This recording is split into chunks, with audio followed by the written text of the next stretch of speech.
And that is the name of the program. Ladies and gentlemen, welcome to it. My name is Erik Nagel, and joining me always is my buddy Matt, Geek Stuff OG on the Twitter and Instagram. That's right. And I am E-Rock Radio on the Twitter and the Instagram there. If you want to be part of the show, we've got a lot to do tonight. We are pretty much sort of going full length today. That's right. It's been a while since we did this. Yeah, weeks and weeks it feels like. Right.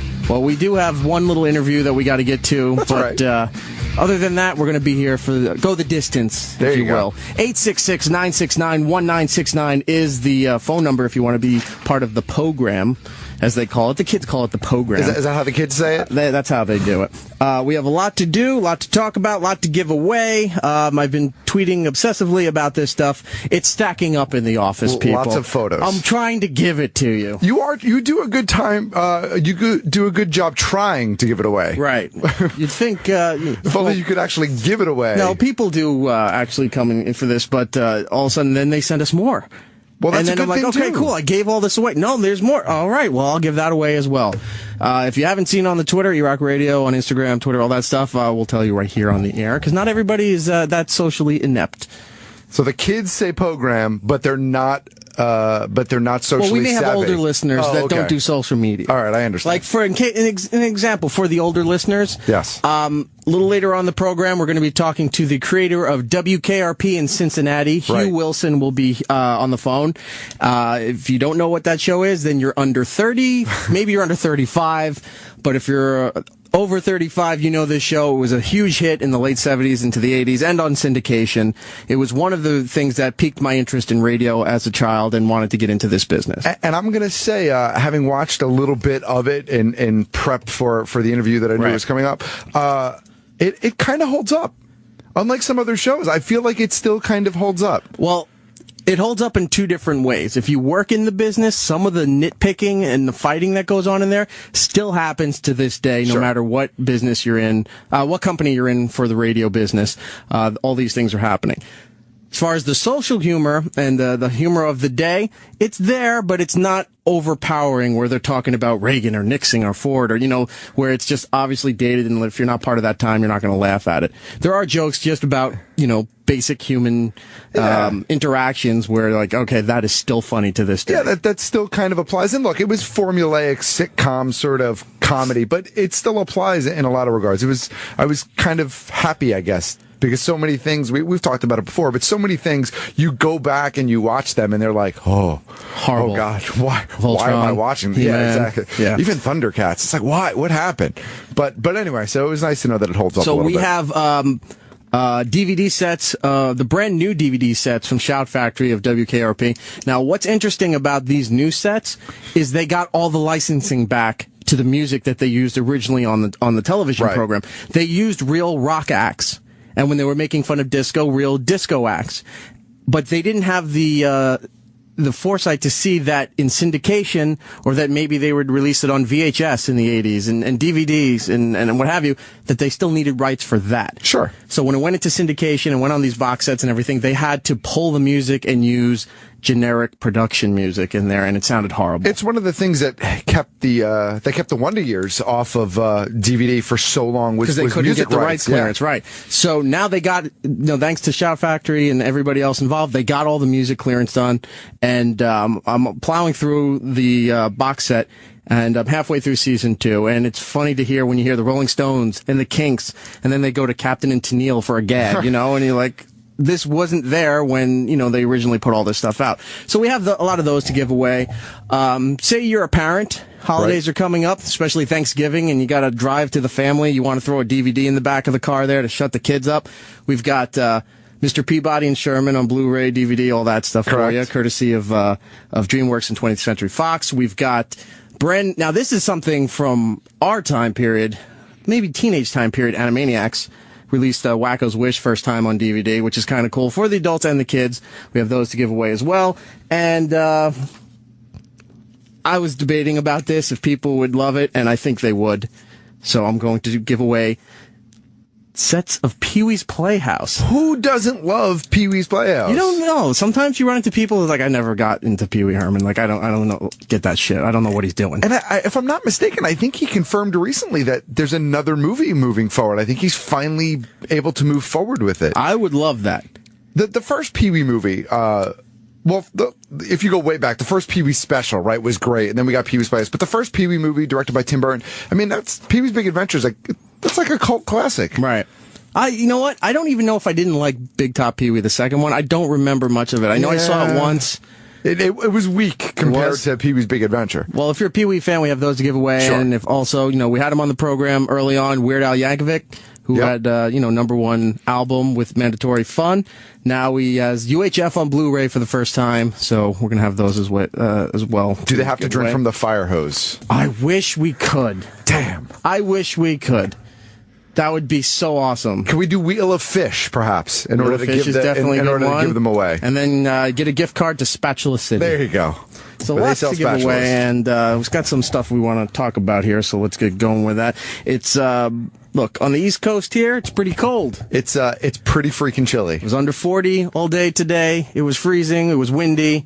Rest of the country, wherever you are, especially our listeners out on the West Coast there, you've got some good weather, unless, I guess, the Pacific Northwest. But if you're out in California and Arizona, you're living it up. It's 70. But it was still 60 degrees like 4 or 5 days ago, and then that damn polar vortex returned. Look, I'm not buying into that either. The weather services just want something to, grab a headline. Sure. That's why they started naming snowstorms.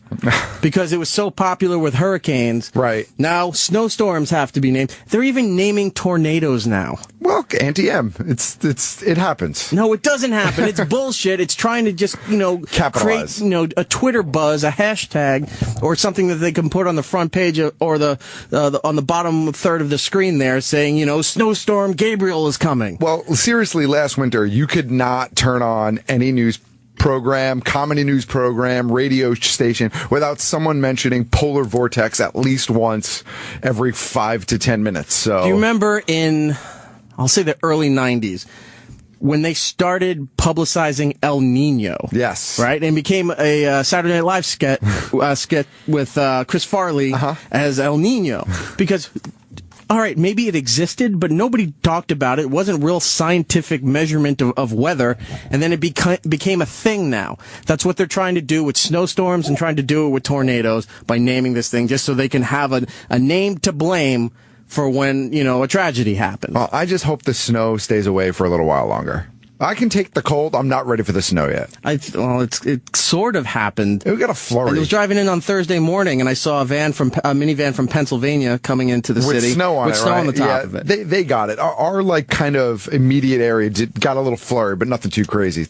So, but it is cold out, and for us here on the East Coast, I'm excited that it's wool cap weather. That's right. So I can stop having to comb my hair. I'll wash my hair, but stop combing my hair and throw on a wool cap. I don't have to worry about combing my hair. So, well, what left you have of your hair? That's right. What else did I want to mention here real quick?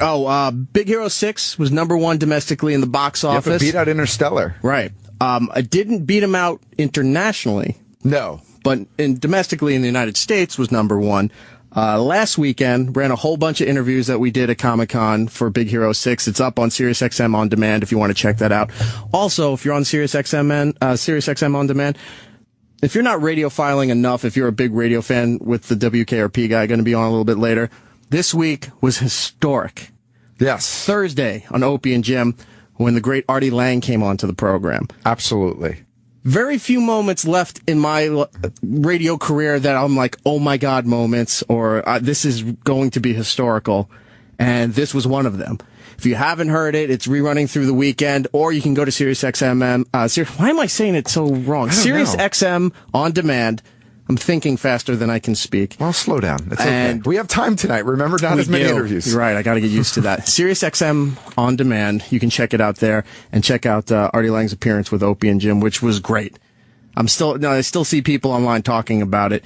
And Artie was really cool. Talked about his life. Talked about the incident when he stabbed himself. And the Bob Saget roast story is amazing. Yeah. It was great listening. I mean, it really was. If you're a fan of radio in general, if you're a fan, longtime O&A listener, it was a good listen no matter what. So go check out that and my program from last week. Actually, screw my program from last week. Just go and listen to Artie Lang on Opie and Jimmy there. Let's go to Jacob in Maryland. Jacob.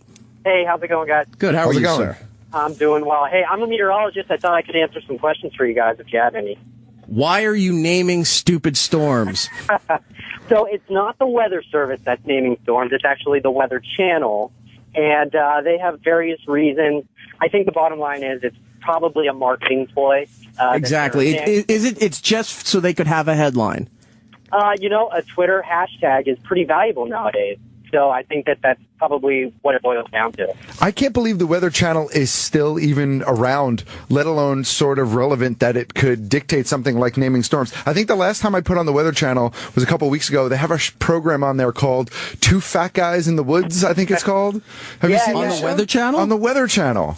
And it's like a survivalist show. They take like a fat guy and a couple of his fat friends, and they put him out in the woods with a survivalist who teaches them how to like start a fire with a condom filled with water, and they focus the sun's rays. It's the most ridiculous thing I've ever seen, but I was glued to it when it MacGyver was in the on. woods. Sort of. With fat guys. They actually, that was a big controversy that they had with DirecTV. DirecTV took them off the air for a while because they're adding all these reality shows and getting away from the core of weather.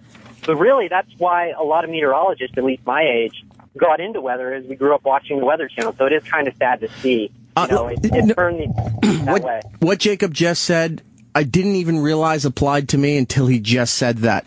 I grew up watching the Weather Channel.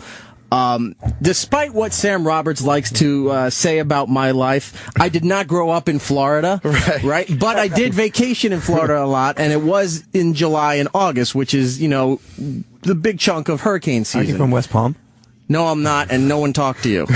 That was Adrian, by the way. So I'd be down there in like New Smyrna Beach, West Palm Beach, Fort Lauderdale, somewhere down there in that area. I had family all over the place.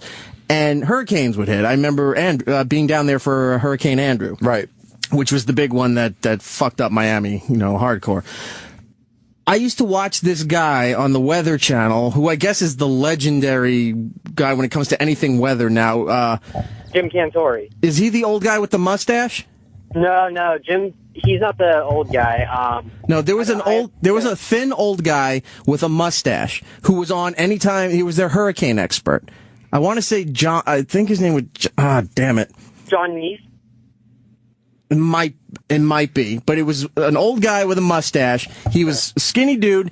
Anytime something with a hurricane came up, he was the expert that everybody went to. Yeah. All right. And they found the numbers where people were watching for this guy on the Weather Channel just because of his hurricane coverage. He was never out in the storm. He was just at the center that they, bring all the information into. And I think the Weather Channel still does a really good product when it comes to national stories, whether it is, the historic cold that we're seeing or tornado outbreaks, whatever. But the day-to-day where it's kind of boring weather, that's where they lose their viewers, and that's where they have to supplement it with some of these reality shows or some of the stuff, Two Fat Guys in the Woods or whatever it's called, That's why they have to supplement it a little bit, and they're losing that core audience that helped build them into what they were. So, yeah. Well, they'll find a way to survive. Jacob, the guy's name was John Hope. Okay. Do you know who I'm talking about? I actually don't. Okay. Yeah. He is, I'm trying to pull up a photo right here for Matt to look at here, but look at him. He looks like a science professor. Yeah. He looks kind of like a Muppet, actually. Right. Horseshoe bald with thick glasses, but it had a Ned Flanders, but pure white style mustache. And he was the guy, and that was before NBC owned the Weather Channel. So he was on the Weather Channel, but then every news network would talk to this guy because he was the guy down at the Hurricane Center. It's in Miami, right? Yes, it is. Right. Yeah. So down there, they would talk to that guy. Everybody knew this guy. And that's what I'm thinking. I'm like, oh my God, I grew up watching the fucking Weather Channel. But stop naming storms. You don't need a storm name. You don't need a storm name for the snow, for the tornadoes. You don't even really need it for the hurricanes. It just goes back, a century that they've been doing this, but it's stupid to do that too. So I would argue that with hurricanes that it is useful because it does give people a reference. If 5 hurricanes hit, like in 2005, it was a pretty busy year. You're able to identify very easily, okay, Hurricane Wilma, Hurricane Katrina. With snowstorms, it gets lost a little bit. And I would agree with you that that's probably not necessary. Now, the only way that they name tornadoes is they name it after the city sort of that it hit. So, the Moore tornado of 2012 or the Huntsville tornado in 2011, That way you know exactly what storm and or what tornado. that I understand. That, like, when it devastates Oklahoma City, right? And they say those, the tornado of Oklahoma City, 2013, was it 12, somewhere on there? Yep. And I get that as a news reference and a historical reference. But when they're doing it forward, saying, Blizzard Joe is coming on Sunday. Yeah, Blizzard Joseph is coming down from Canada, and it's going to hit the polar vortex, and New York's going to be fucked. And Snowmageddon. It's like, stop with the names, stop with the fear mongering, and it's what Jacob said. Hashtag is so important nowadays. It is. Yep. If you guys get a chance when you go to break or whatever, check out Lewis Black's story about naming storms. He has a bit about it. It's 100% spot on. I am writing this down. So am I. Lewis Black. Do you happen to know what album? Or is it one of his specials? I think it's on one of his specials. If you just Google Lewis Black, weather, it will definitely come up. The YouTube's probably has it. Yeah, the interweb. Jacob, thank you so much for calling here. I'd like to do something nice for you if I could, if I have anything that you may actually want here. Did you get to hear what I listed earlier about what we're giving away? Is there anything that appeals to you here? How about the WKRP stuff? That'd be cool. All right, I will hook you up with that. You have a WKRP in Cincinnati, brand new box set, season 1 DVD set from Shout Factory. Perfect. There you go. Thanks, guys. All right, Jacob, I'm putting you on hold. Line 3 back there, and he gets the WKRP set. Well, this kind of ties into a couple of different things we're talking about. Let's talk to Erica in Iowa. Erica. Hi, Erik. Hi, how are you? I'm snowed in. Where in Iowa are you? Well, it doesn't matter. You're in Iowa. That's bad enough. Check this out. My husband is 40 miles away, seeing Henry Rollins without me. Because is he performing or is he doing spoken word? Because spoken word. Okay, then you're fine. You've got the better deal. If he was down doing Black Flag, I'd be like, well, your husband's a dick. But I think he spared you. No. We would probably crawl through snow to see Black Flag, but why'd he ditch you to go see Henry Rollins? Well, because he was on a panel for some arts thing in Cedar Rapids this afternoon, and then the black ice hit, so he couldn't come home and get me to go see Henry Rollins. Well, that is just very selfish of him. And so I called you because I love Pee Wee. Pee Wee? Yes, Pee Wee. You're a big fan of Pee Wee Herman? Big fan. That sounds dirty. Well, I'm going to give you a copy of Pee Wee's Playhouse Season 1 and 2 on DVD, thanks to our friends at Shout Factory. Not because you got to miss Henry Rollins, but because you're in Iowa and your husband's a dick. Look at the map, and you'll see us right there in the middle of the blue. All right. That's us. All right, I'm going to put you on hold. We'll send you a box set, all right? I love your show. Thank you. That's all right. Light a fire, drink some wine, and enjoy some Pee Wee. There you go. Thank you, Erica. Thank you. Okay, line 5 there. She gets Pee Wee Herman there. Let's go to John in Philly. John, and if you want to be a part of the program, 866-969-1969. John, how are you? Pretty good. Yourself? Oh, I'm doing all right. I like your show. I saw Big Hero 6 last week on Saturday. It was the first movie my daughter has ever gone to see, like, in a movie theater. She's about to turn 3, so we tried to go to the earliest possible show so she wouldn't freak out just in case. How did she do? She was completely quiet the whole movie. Have you seen the movie? I have seen almost all of it. I haven't seen the entire thing of Big Hero 6, but I am going to go out to the theater and see the rest of it. I only saw what Disney was able to send me for the interviews there, but I do want to go see it. And in fact, we were just talking about that on the way in today. Matt has a son who's about the same age as your daughter there. He's 3.5, and I actually was thinking about taking him this weekend as his big first theater experience, and I was a little concerned that he might not be able to handle it yet. But, I mean, clearly your daughter, you said, right, is a little bit younger than that, so maybe I'll give it a go tomorrow. Yeah, my daughter turns 3 in January. Oh, okay. So, the only thing that was a little scary, and it wasn't even scary like freaking out, but you see the bad guy, the kabuki guy, and he's got the things that shoot out. Do you know what I mean? Yeah, I know what he's talking about, yeah. Okay, well, when I would look over at her while she's watching that, she just had her arms like crisscrossed across her face. Oh, all right. So it was a little creepy for her. Yeah, my son would probably be all right with that. He likes to throw shit at my face, so it's so weird when you think what you take. Well, not even take for granted. I mean, you're older, but when you watch some things and you go, "That's not scary at all. They'll be fine," and then you see kids get terrified over these little things. Yeah, well, she wasn't terrified. She was peeking through her arms, but it was like her comfort of hiding behind her arms. Right. It was adorable, I thought. Well, now, John, you've inspired me. Maybe I will go this week and take my son to see the film. And stay after the credits, I understand. Oh, yeah. I'm not going to spoil that. Yeah, don't spoil it, but I understand you have to stay till the end. Well, yeah, if you're a fan. Right. Of Marvel. Marvel, right. That's what I understand. Yeah. So, yeah, I used to love Animaniacs as a kid. Right. Growing up. I'm only 33, so I'm right in your age range. I used to watch that show constantly, like back in, I want to say maybe middle school, maybe. Okay. Animaniacs was one of those shows, for those who may not be familiar with it, Animaniacs was one of those shows that was put out right after Steven Spielberg put out Tiny Toons, which was a new take on the Looney Tunes universe, right. With kid version of the characters without being their kids. Correct. Right? So you'd have a little Tasmanian Devil, a little Bugs Bunny, a little Daffy Duck, whatever. They were just kid versions, but they weren't the kids of the original characters, and they weren't the kids of the original characters.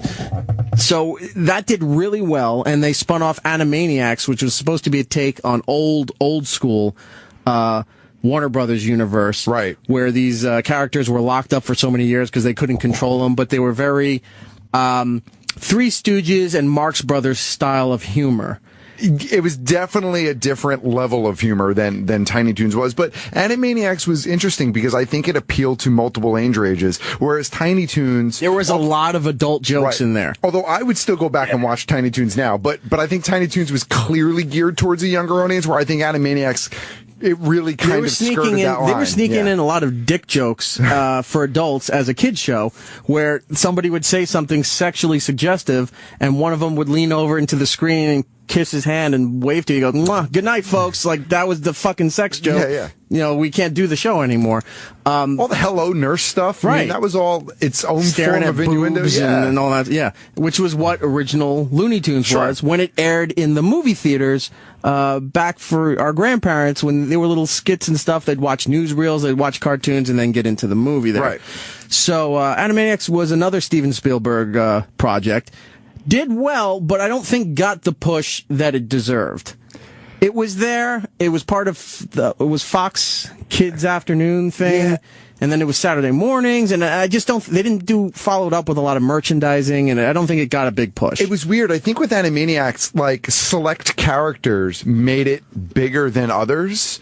Like, Tiny Toons kind of was its own package, but because Animaniacs was really little vignettes of different characters who didn't often interact cross storyline, right? Like Pinky and the Brain, for example, took off huge, and there was tons of Pinky and the Brain merchandise. Yeah. Clothing and merchandise and like backpacks and lunchbox and all that kind of crap, right? But like, you never saw Slappy the Squirrel stuff, or you didn't even see Wacko Yakko and Dot stuff quite as much. I took a page out of Heathcliff, where, Monday through Thursday you had Heathcliff and the Junkyard Cats, and then on Friday was Riff Raff and the Junkyard Cats. Right. But Riff Raff and Heathcliff never met. They were two separate stories in the same show. Yeah, it was Animaniacs was different in that regard.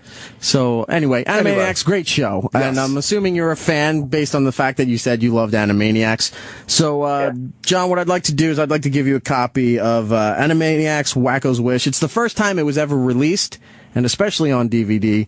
It's exciting. It's a big Christmas thing. I think you're going to like it. I appreciate it, man. Thank you. All right, I'll put you on hold there. And there we go. John on line 2 gets that. Ralphie in Pennsylvania. Ralphie, how are you? Hey, E-Rock, how you doing? Doing good. Your first time calling into your show, I just wanted to say, about a couple of days ago, we had this high school observer come in. And we were actually just talking about cartoons. It's just funny that you brought it up. And we talked about Beavis and Butthead. She had no idea who Beavis and Butthead was at all. And it was just like, what? And I'm 26 years old, and I was like, devastating to me. It's like, how do you know Beavis and Butthead? Well, hold on a second. To be fair with Beavis and Butthead, Beavis and Butthead was known to a generation because it was on MTV. Right. But Beavis and Butthead was not part of like an after-school cartoon block or a Saturday morning cartoon block. So unless you were a certain age range and you watched MTV, you got it. But it wasn't universally out there for all kids to find accidentally when they got home from school or home for the weekend. Yeah, well, and I thought about that, so I was like, well, what about Ren and Stimpy? Another show similar to it, whatever. Still, had no idea about Ren and Stimpy either, and I'm just hearing you guys talk about all the old classic shows brings you right back, and then it's just like, wait, I'm getting old, I guess. I don't know. You're 33, I'm 26, I feel like I'm 108. Yeah, there's a weird I don't want to say generation gap because that term's overused, but there's a weird rift, I'll say, where obviously you're not going to be into the same thing that your parents are. Or if you have brothers and sisters that are anywhere 4 years older than you or more, there's, a little tier in the generation there where they like some things that you don't and vice versa. But I've never seen such a gap. You have to use the term, such a difference in generations between people in their 20s to kids in their teens to late teens, where even they don't get along and like the same stuff anymore, and those are supposed to overlap. I think in regards to like cartoons and programming, though, I think a lot of that is technology based. For us, like Saturday morning cartoons was a big deal, right? You didn't watch a lot of cartoons during the week. Now you want to watch a cartoon, you go to Fios On Demand or whatever your cable on demand. You have access to Nick Jr. and the Cartoon Network and Disney XD, whatever. You can pull up whatever cartoon you want to watch whenever you want to watch it, and you can watch it in the morning, at night, before homework, right? It wasn't like, I remember Saturday mornings was a huge deal.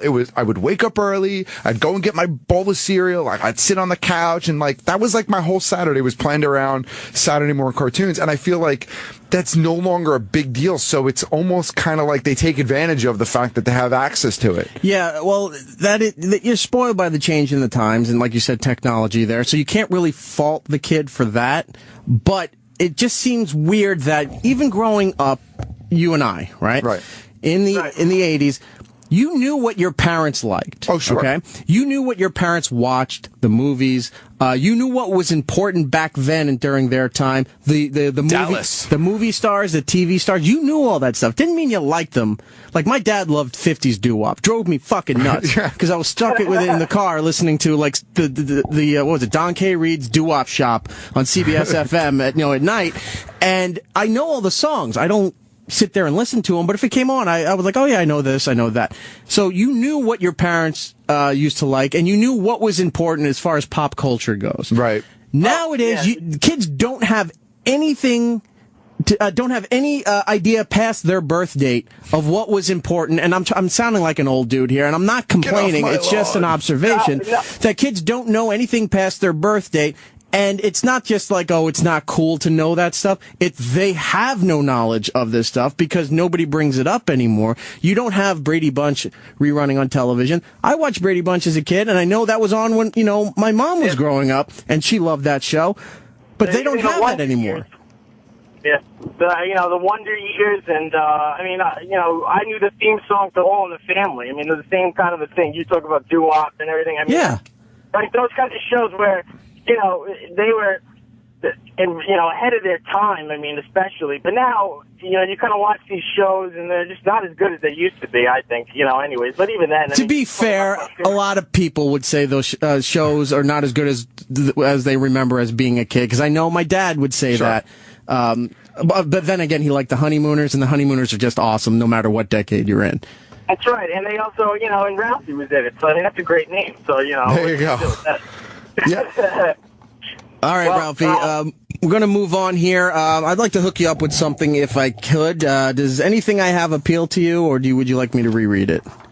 You can reread it, I guess. The only thing I remember is the Mr. Peabody DVD, and I really don't have that. So what do you got? We have Peabody and Sherman on Blu-ray there. We have Pee-wee's Playhouse Seasons 1 and 2. The 25th anniversary of UHF. It's also the first time it's on Blu-ray there. WKRP in Cincinnati Season 1, Animaniacs. What can I do for you? Let's go with the 25th anniversary, I guess. All right. The 25th anniversary of UHF. It's the first time it's on Blu-ray. One of my favorite movies. I know people look at it as a throwaway movie or a piece of classic. I love this movie. I went in 1989 and saw it opening weekend, despite the fact that everybody else went to see Batman. I went and saw UHF. But the next day I went to see Batman. Of course. I just picked and choose what was, my go-to seat here.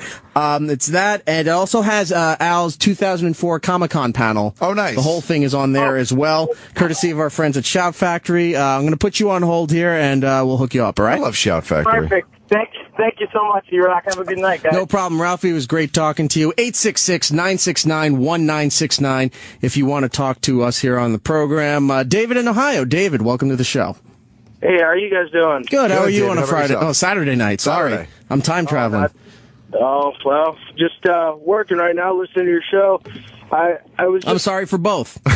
Yeah, I was just on back. Was remembering TGIF. The dinosaurs and Family Matters. Not the mama, sir.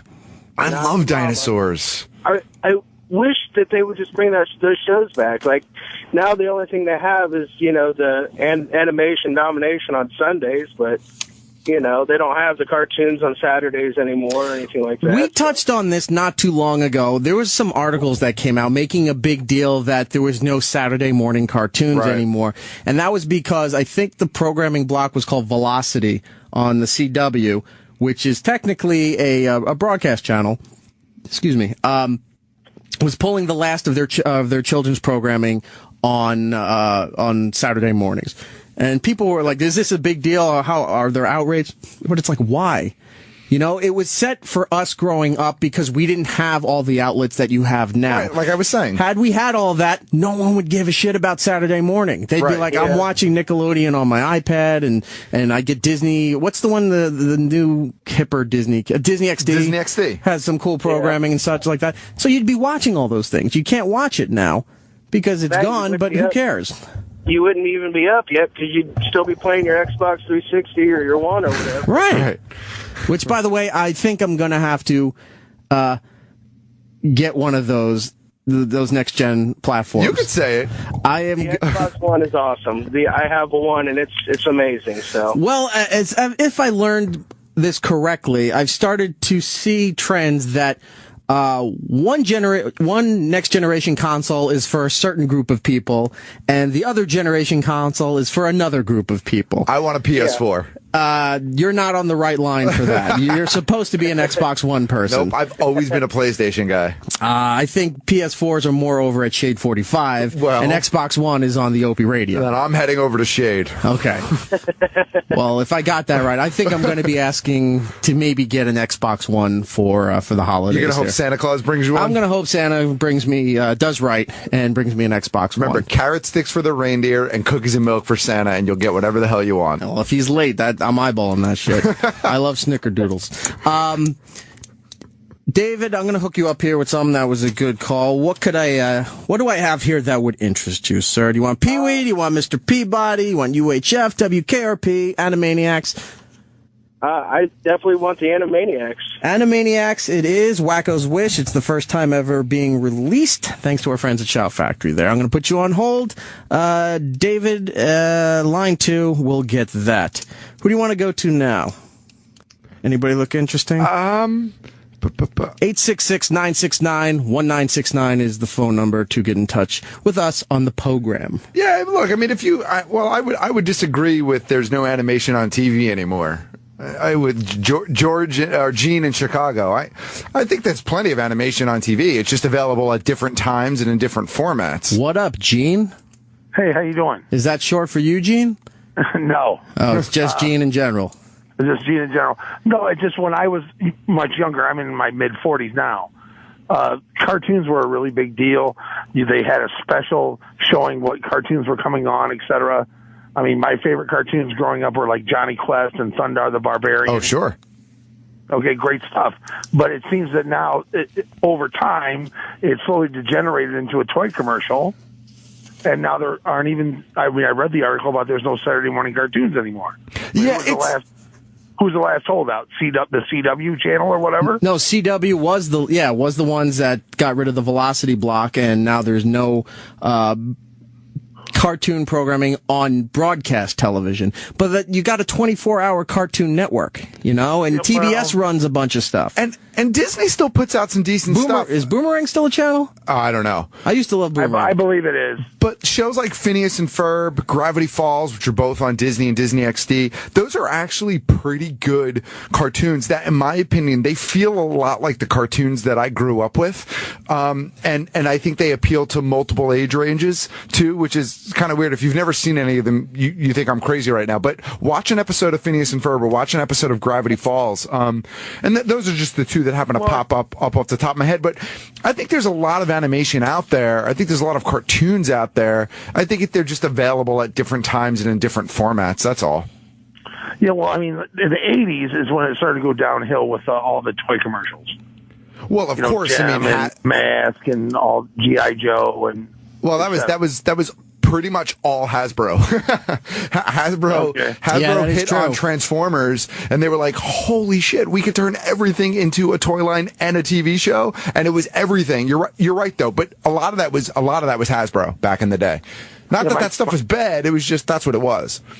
My kids are in their late teens, early 20s now, and when they were little, I would seek out stuff on VHS for them.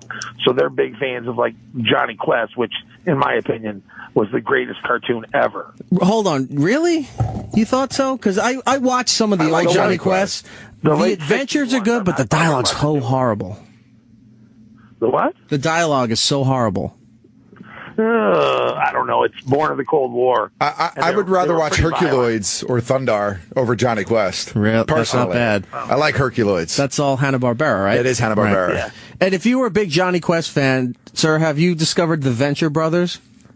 Oh, yeah, I know that stuff. It's interesting. All right, well, Venture Brothers does make a lot of digs. It ripped off Johnny Quest's story and theme, made it their own, but they take a lot of shots of Johnny Quest. Now, they always portray him as an old drunk.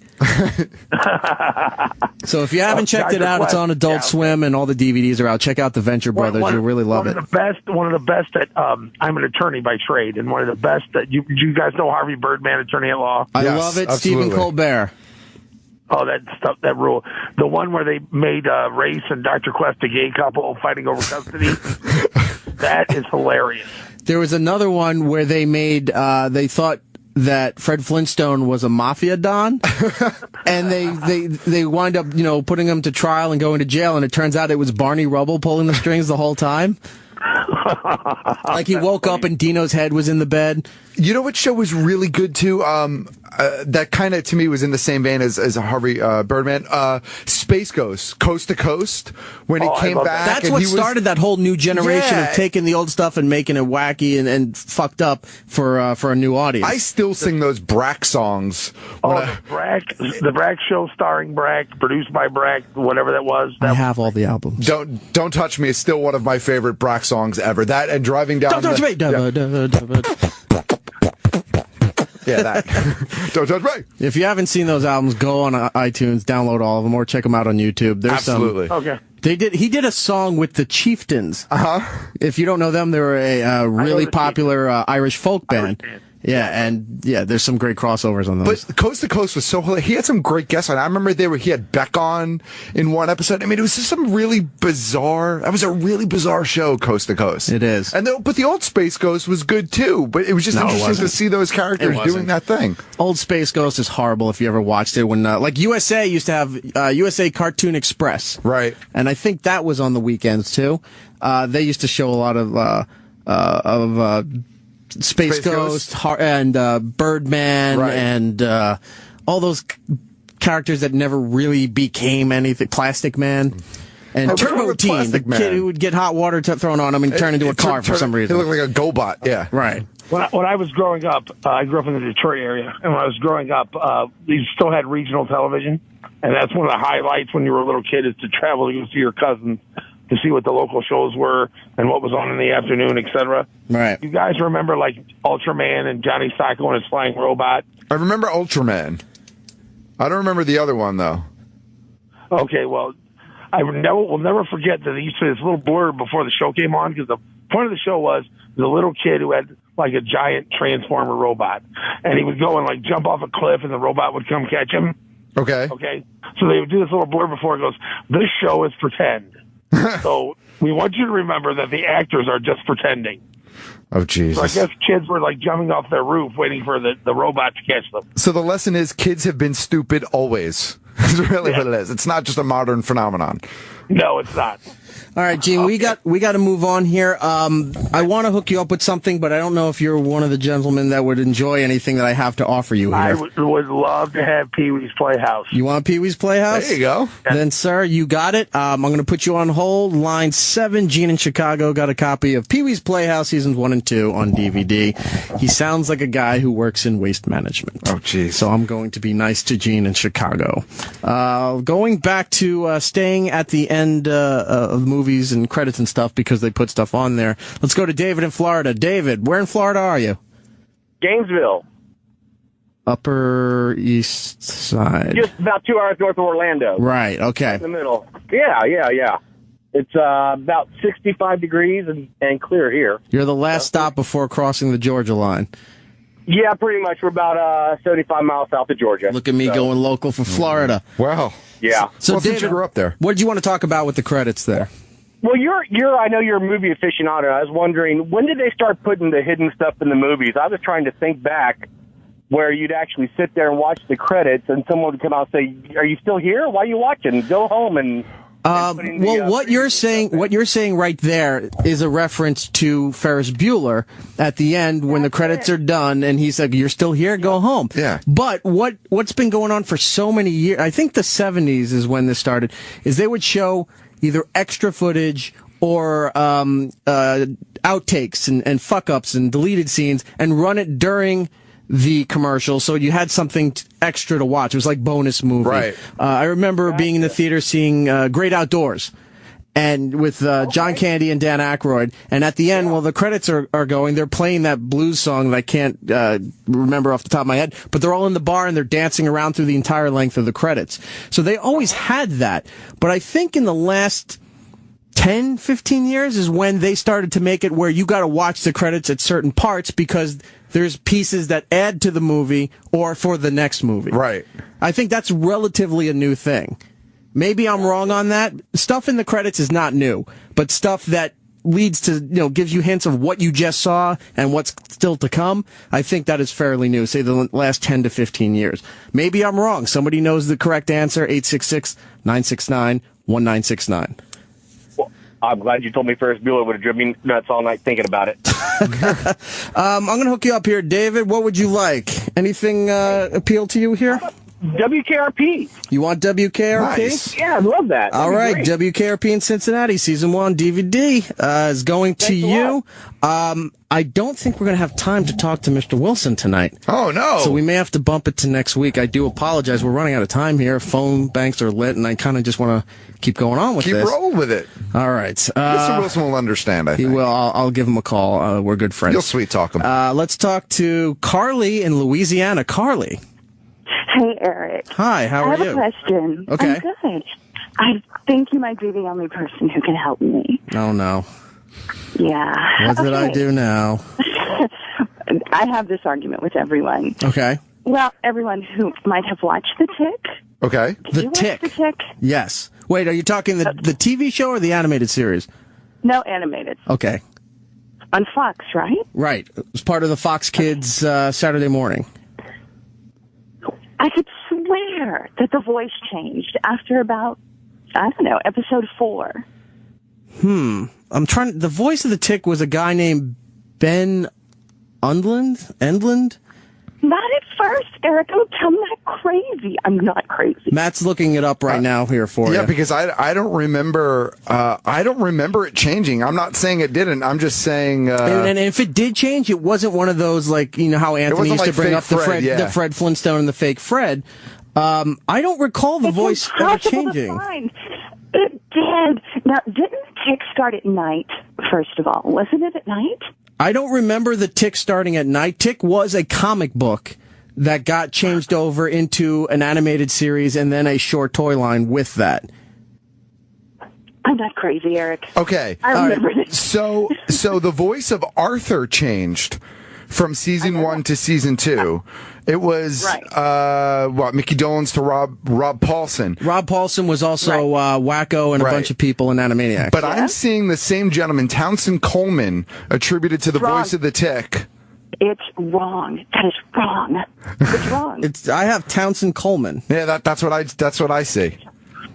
You know what? I will. My quest continues. I will explore that and hopefully have an answer for you next week. But I don't remember the Tick's voice changing because he hates broccoli, and yet in a strange way he is broccoli. There you go. There's a little Tick reference there for you. Good night. What I'm going to do, I'm going to hook you up with some Animaniacs, Carla. Is that good? I don't know what that was. That English? Did I just No, you're not speaking at all tonight. I sound like I'm drunk. Carly, I'm going to hook you up with some Animaniacs. So I'm going to love Animaniacs. You remember the Orson Welles thing? It's so funny. Orson Welles is done by Maurice Lamarck. Yes, that Lamar or something. Yeah. I apologize, but he does a lot of great voices. But his best one is doing Orson Welles. It's like full of he was doing ads for Appease. Full of country goodness and green penis, and he goes, "Wait, that's terrible. I quit." This is great, guys. Thank you so much. No problem, Carly. I'm going to put you on hold, and you get a copy of Animaniacs Wacko's Wish, first time on DVD there. We're running out of time. We only got a few minutes here, Matt. Let's see, who else should we go to here? Phone lines are full. Let's talk to Sean in Toronto. Sean, do you work in radio? Hey, what's that, guys? Sorry about that. Do you work in radio? I do, actually, yes. You're in Toronto. Where in Toronto do you work in radio? One of the larger stations there. Don't want to give it out, huh? No, not particularly. But now, tell me, now, does it start with a C? Yes, it does. Okay, they all do. So WKRP, did you guys grow up watching that? I did. For me, I grew when you could understand television. I guess you reached that age of 4 or 5. The show was just ending or had ended, but they had it in syndication. So I would watch it. I believe Channel 5 or Channel 11 here in New York had it. My mother loved that show, and I would watch it with her. So a lot of my recollection is kind of sitting down with her and watching it, and so I did watch it, but again, it was mostly in syndication. It wasn't live. One of the earliest moments I have with my dad is I remember him watching the show, and I think it was in the first season. It was an episode where Les Nessman is trying to say Chi-Chi Rodriguez, the golfer, and he says Chai Rodriguez, and I don't remember my dad laughing so hard at the fact that he couldn't say Chi-Chi Rodriguez. Well, here's one for you, and it's so apropos because of, your Thanksgiving holidays on the way. But Les Nessman's standing out doing a remote, and they're about to hand out turkeys. And so it's Herb, Mr. Carlson, and Les. And Herb and Mr. Carlson are up in the helicopter, and they're releasing turkeys. Yeah, and the commentary from Les was incredible. Just, oh my goodness, they're coming down like bombs. And then at the end of the episode, how they close the episode, he goes, "I swear, on my life, I honestly thought turkeys could fly." And if you ever watch anything that has a retrospective of the golden age of television, that scene represents WKRP every time. Absolutely. So classic. We're running out of time here, Sean. Best of luck to you in Canadian radio. Maybe you'll make it down to New York one day. We'd love to have you down here. I'm going to give you a copy of WKRP. Is that cool? Absolutely, my friend. All right, I'm going to put you on hold. Sorry to cut you off. We're running out of time here. Line 4 for Sean. Let's try to get somebody else in before we leave. Does anybody remember cartoons? I'm just reading phone lines here now. What about pick one? What about line 6? Line 6. Let's go to Eddie in Long Island. You're an animation student. Hey, what's up, guys? Hey, what's man. going on, Eddie? I just want first before I get to my point real quick. Do you guys remember the Space Ghost Coast to Coast with Bjork? Yes. Oh, now that you mention it, I remember it. I don't remember specifics about it, but I do remember the episode. Oh my God, where Space Ghost is like married to her and back and forth. I love that. I gotta seek that show out now. Yeah, it's great, dude. But just real quick, I'm an animation student right now, and we try to keep tabs on all the new stuff that's coming out here and there. I mean, I think it's kind of sad that a lot of this old, like every feature-length film that comes out now is, 3D since Toy Story, pretty much. Right. But I try to keep my eye out for good stuff, and there's not a lot of good stuff on TV nowadays. But one good show that's like came out of nowhere is this show called Clarence on Cartoon Network. I don't know if you guys have seen it. No. Oh my God, it's almost like a take on a kid in the '90s. Almost. I mean, that's not the gimmick, but it gets that feel to it. Where the kids are always outside, and it's really crazy, like interactions between parents and kids, and I don't know, it's crazy. But the producer or creator of that show just got in this huge legal battle where he was like, I don't know, I think he was like sexually harassing a lot of people at his work. Oh, jeez. This whole big thing happened. So now they're going to stop production of the show, but I don't know, you guys should check that out. But just as an animation student, I can just see, over the last 10, 15 years especially, like the decline in quality alone of cartoons, because I mean, I still, check out what's on here and there, and it's just there's nothing out there anymore, Have you ever checked out Gravity Falls or Phineas and Ferb, Eddie? Gravity Falls is great. I love Gravity Falls. Awesome show. But that's what I'm saying. That's like one. It's hard to pick out more than a handful of shows now out of the myriad of stuff that's out there that's even worth looking at. But Gravity Falls is great. Yep. Eddie, we're running out of time, but if you're looking at new animation, my last question to you, what do you think of the style that Archer does? I really like Archer. I love the guy who does his voice. H. John Benjamin. Yeah. Yeah. It always reminds me of like home movies and stuff like that, Yeah, because he was coach. Burgers. Yeah, Bob's Burgers, Dr. Katz, he was on there. Yeah, that was great. Yeah. But do you like that style of animation? Yeah, I mean, a lot of the animation now is going to like that Flash style where it's like kind of, like Adult Swim kind of pioneered that stuff. Where right. It's like, yeah. But I mean, I do. I enjoy it. Those shows really, they're really dependent on the writing, and the writing of that show is just so great that, it could be in any style, in my opinion. But I do enjoy that style, totally, yeah. Well, Eddie, thank you for calling, and let me take you back to the old school where it's so cool, and I'm going to give you a copy of Animaniacs and learn a little bit of animation history. Oh, thanks, dude. I appreciate it. All right, I'm going to put you on hold. Eddie on line 6 there. We are running out of time. My apologies to Hugh Wilson. We'll have to get to him next week. Creator of WKRP. There's a lot of interesting stuff there, I promise you, especially if you're any kind of talk radio fan or music radio fan. You're going to want to hear what this guy has to say because he pretty much, wrote the book of what 70s and 80s radio was doing without 70s and 80s radio wanting you to know what was going on. He pulled back the curtain and showed you everything that was going on here. We are out of time. Next week on the program, we're going to have my buddy Brian Shea from VideoGameWriters.com. He's going to be in with, he's calling in, with the Holiday Gaming Guide, letting you know what to get your significant others, your kids, maybe your fathers, yourself, or tell everybody else what you should want for the holidays there. He's going to be in. Plus, I'm going to have some reviews of my own as I'm going to try to get back into the world of gaming this week. I got a copy of a game called The Wolf Among Us. Right. And I've got the advances of Tales from the Borderlands, the animated series. So I'm going to watch those. I love Borderlands. That whole universe is so fascinating to me. Well, Chad Duke's got me Borderlands 1 and 2, and I want to play them. I just haven't had time. Yeah. But I'm going to force myself to sit down, open them up, and play them. I know you like them. You got a couple of pieces sitting in your office there, which are pretty cool. So we'll talk about that. Also, WWE 2K15. I would like to review that. I didn't get a copy, but, it comes out November 18th. Right. Maybe I'll have one by then, Xbox One, because I heard and saw that the Xbox 360 and the PS3 versions are not good. Are garbage. They left a lot out and just made it bare bones so that they could push PS4 and Xbox One. But that kind of makes sense. I don't fault them for doing that at this point. No. Yeah, we didn't get to a lot of the stuff. Half the stuff on our We didn't prep talk sheet. about the Doctor Who finale. We didn't talk about the Geek Flea Market. We didn't talk about Black Friday, but we can do that next week. We can. And we can talk about all of this stuff Comic-Con Christmas. I don't know what to do. We have all this stuff to give away, and we got to figure out a way to do it on the air here. So we're going to be I'm telling you, mulling that over. If you have any ideas, erockcomment@gmail.com. I think it's a number system like an advent calendar. Pick a number from the and then you get something from behind door number X. Okay. That's my thought. Well, we got to get out of here. eRock Radio on Twitter and Instagram. Geek Stuff OG from Matt on Twitter and Instagram. And we'll be back next week. Same time, same channel. Batman?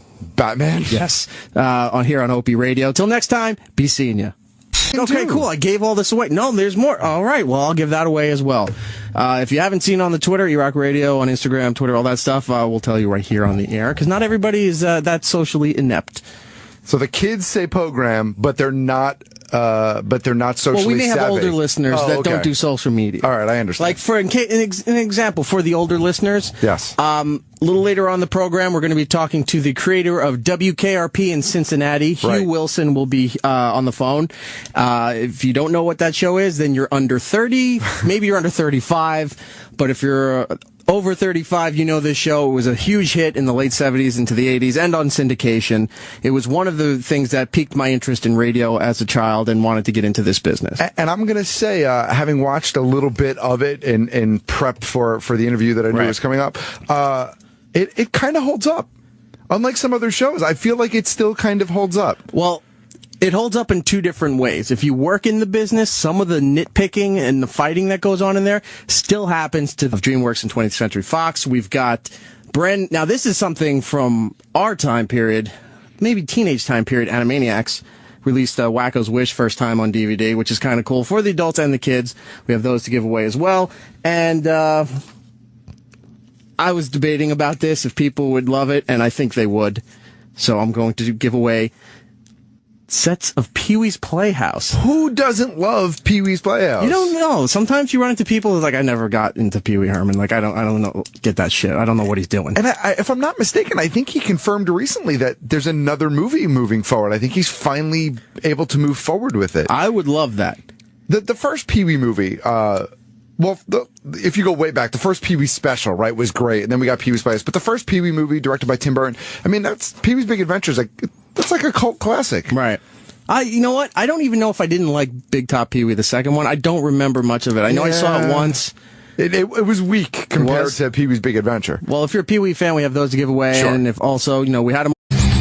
And that is the name of the program. Ladies and gentlemen, welcome to it. My name is Erik Nagel, and joining me always is my buddy Matt, Geek Stuff OG on the Twitter and Instagram. That's right. And I am E-Rock Radio on the Twitter and the Instagram there. If you want to be part of the show, we've got a lot to do tonight. We are pretty much sort of going full length today. That's right. It's been a while since we did this. Yeah, weeks and weeks it feels like. Right. Well, we do have one little interview that we got to get to. That's but, right.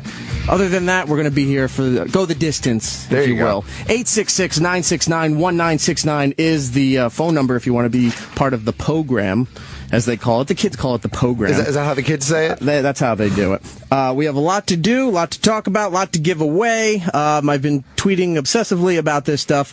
It's stacking up in the office, people. Lots of photos. I'm trying to give it to you. You do a good time.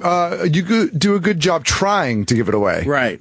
You'd think. If only you could actually give it away. No, people do actually come in for this, but all of a sudden, then they send us more. Well, that's and then a good thing. Real disco acts.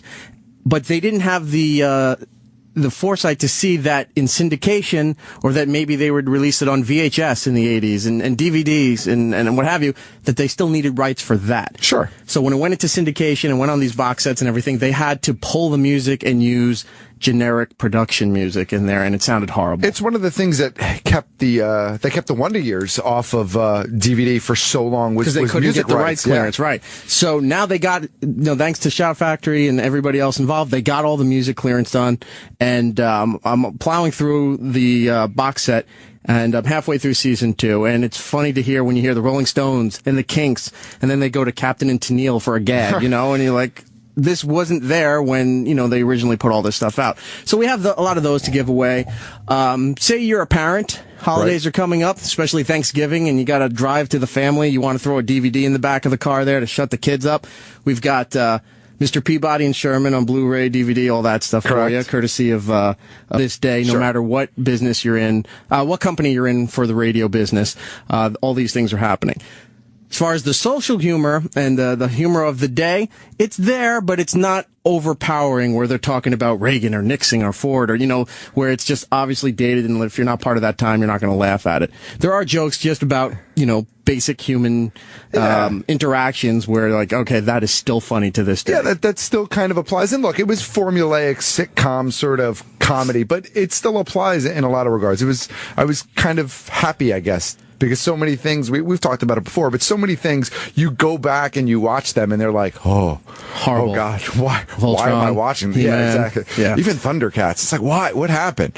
But anyway, so it was nice to know that it holds up a little bit. So we have DVD sets, the brand new DVD sets from Shout Factory of WKRP. Now, what's interesting about these new sets is they got all the licensing back to the music that they used originally on the television program. They used real rock acts, and when they were making fun